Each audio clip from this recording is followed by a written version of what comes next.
পার্বত্য জেলাগুলো দেশের অন্যতম আকর্ষণীয় পর্যটন কেন্দ্র, সৌন্দর্যমণ্ডিত এলাকা।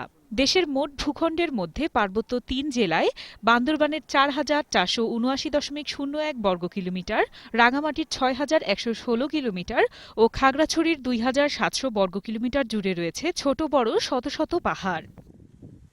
দিনের পর দিন এসব এলাকায় বাসস্থান নির্মাণসহ বিভিন্ন প্রতিষ্ঠান তৈরিতে কাটা হচ্ছে পাহাড়। এর ফলে বৃষ্টির পানি কাটা অংশে ঢুকে ধস নামছে পাহাড়ে, ঘটছে প্রাণহানি আর সম্পদের অপচয়। পার্বত্য অঞ্চলে সাম্প্রতিক ভয়াবহ পাহাড় ধসের ঘটনায় প্রাণ হারায় ১.৫ শতাধিক মানুষ। মূলত সহায় সম্বলহীন অসহায় পরিবার যারা পাহাড়ের পাদদেশে বসবাস করে, তারাই ভুক্তভোগী হচ্ছে এসব ঘটনার। আমাদের থাকার মতো আর কোনো জায়গা নাই, মরলেও এখানে থাকতে হবে, বাঁচলেও এখানে থাকতে হবে। তো একটা বাসা নিয়ে ঝুঁকিপূর্ণের ভিতরে আমি বসবাস করতেছি, কোথায় যাবো ছেলে মেয়ে নিয়ে? প্রতি বছরই পাহাড় ধসে এমন প্রাণহানির ঘটনা ঘটলেও শুধুমাত্র বর্ষা আসলেই প্রশাসন কিছু বৈঠক ও মাইকিং করে তাদের দায়িত্ব শেষ করে। এ বিষয়ে নেই কোনো দীর্ঘমেয়াদী পরিকল্পনা বা স্থায়ী সমাধান।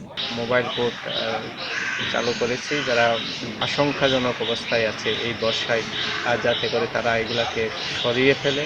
আর বিশেষজ্ঞরা বলছেন, অপরিকল্পিতভাবে পাহাড় কেটে ঘরবাড়ি, রাস্তাঘাট, ভৌত অবকাঠামো নির্মাণ করায় বাড়ছে দুর্ঘটনা।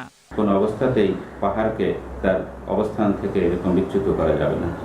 তাদের পরামর্শ, প্রাকৃতিক পরিবেশের সাথে মিল রেখে তৈরি করতে হবে আবাসস্থল, বন্ধ করতে হবে যত্রতত্র পাহাড় আর গাছ কাটা। তবেই বাঁচবে পাহাড়, বাঁচবে মানুষ। ডেস্ক রিপোর্ট, ২১শে টেলিভিশন।